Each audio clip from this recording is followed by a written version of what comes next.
Hello and welcome to another update video about GALA. It is coming down. It's broken the ascending trend line here. And again, it's a bit of a subjective thing where to set that trend line. But with the way I did it here, we have 3 touch points. Surely there is another way of doing it. I could now, with the latest breakout, even set it like this. But even then, we have a breakout here. So I currently consider the trend line broken. However, we are not really moving down impulsively yet, and a break below this support level here would give more evidence that a lasting top has been made. If you've watched the previous videos, you know that we've been waiting finally here for a drop in a wave 2. It would be nice to finally come down in this wave 2 because it has done enough to the upside. It doesn't need to push any higher. It's done enough. We can count the wave 1 also here complete. And in that case, I would have to start to count this as an A wave down, a B wave up, yeah, and that we're now coming down in C. That would be ideal. I would really like to see finally this wave 2. Bitcoin has also lost key support, but what we now need to be watching, I mean, it's still in this support area. When we came into it for the first time, I mentioned to you, it's always worth, especially here after a, 1 second, how long was it? And again, these are possible trade setups. Yeah, so here we had an intraday profit of around 17% at the peak.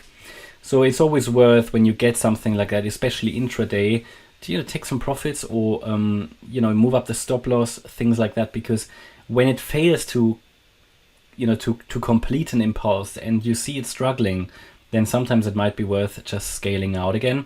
It's important not to become too greedy. It's important to stay consistent. Rather take profits too early, but then constantly, make profits and control what you're losing, and then you will be successful, which is much more reliable than trying to make 100x in a trade, right? Because that's not how you become profitable consistently. This is how you risk it all, and then often it blows up again. But take profits along the way. When you see the chart move into your direction and you see you move into resistance, start to scale out again. And that's at least how I tend to do it.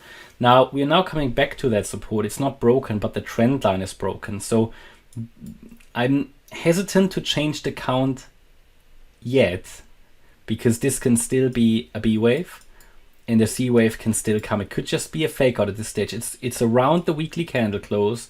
You sometimes get fake out, so we still need to be a bit careful here. Okay, so I don't really want to too early to change the count, but you are aware what will happen if we break below this green support area, which is here sitting between 4.9 cents and 5.2. If we lose that level, it is very likely that we are coming down here in this wave 2. So that's going to be interesting. I am actually looking forward to it. If we break below it, I will count the wave 5 as complete here. We would then have to slightly change the count. But there are ways of doing it. For example, let me just see how we would do it. Important would be that I would count then this move down as an A wave. This move, basically a leading diagonal, possibly in 3 waves. Then here this as a B wave, and we're coming down in C. A, B, C. It could also be, and this is what is always the risk, that this here is an A wave. This is going to become a larger B wave, and we will come down in C. The risk is because this can be counted as a 3-wave structure. Here the move down. If this is an A wave, we probably have a flat pattern, which means the B wave should be quite high. So it could be that we've had here A, B, C in B, and we then come down in C next week. 1, 2, 3, 4, 5. And this would finish off the wave 2. Therefore, I can't really give you a target yet for the wave 2. Well, I can based on Fibonacci retracements, but I want to get a bit more clarity. I will be able to specify that further if we break here below, especially the last low at 5 cents. So that's sort of what we are looking at here at the moment. Yeah, I mean, I'm really looking forward to a pullback. I hope it finally happens. Some coins are still going absolutely crazy, especially the AI coins today and over the weekend, while Bitcoin is actually suffering. it will be very important to see how the DXY is actually going to do. Well, let me actually check. Maybe it's already unfolding. No, not yet.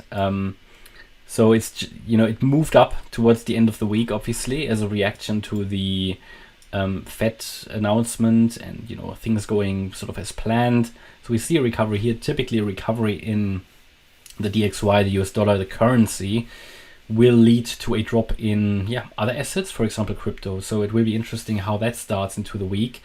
Trend is currently up, short-term trend, and it will be interesting to see if we have a more substantial upside coming, which is forecasted, but it's just, how substantial is this? Obviously, we only have a couple of daily candles here, so it will be highly interesting, and then we'll also have a bit more guidance on the crypto market. But we were waiting now for a drop, and we were also waiting for the DXY to go up. So it will be very interesting. I'll keep you updated. Hope you liked the update. If you did, please hit the like button, leave a comment and subscribe. And if you really like the content, then please check out the channel membership. Thanks a lot for watching. Bye-bye.